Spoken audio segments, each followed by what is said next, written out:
So I got a question about a horse that paws on the ground right before you put feed into the pen. And typically when you have a horse that's pawing, it can mean one of two things. So sometimes horses paw and they're telling you that they're thinking forward, right?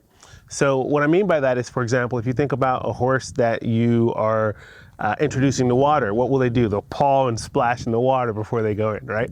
Or maybe you're getting a horse to get into the horse trailer, and they might put a foot in and they might start pawing at it. They're thinking about going forward. They're kind of testing out their footing to see if that's going to be safe, if there's a footfall there, a trap. They're kind of testing it out, right? They have all their weight on the other three legs and the other one's kind of pawing to see what it's like, right? So you got a horse that's thinking forward.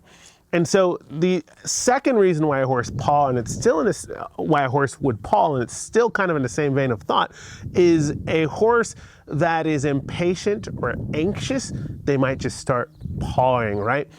Think about it, because an anxious horse, the answer for a horse when they feel anxiety is always to go forward.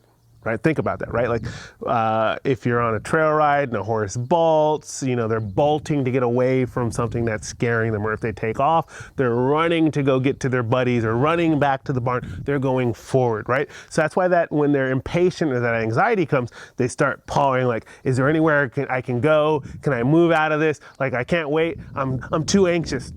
And so when we have a horse that shows that type of anxiety, what we want to do is show that horse like having that anxiety and pawing, like that's not going to get you your feed.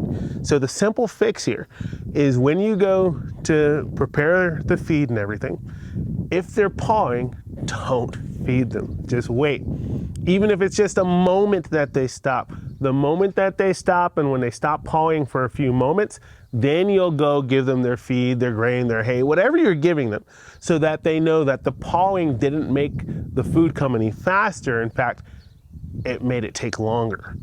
And when they start to connect that, and if you're consistent, if you're intentional, if you're doing this over and over again each time with that expectation, then you're going to find that your horse will paw less and less at feeding time.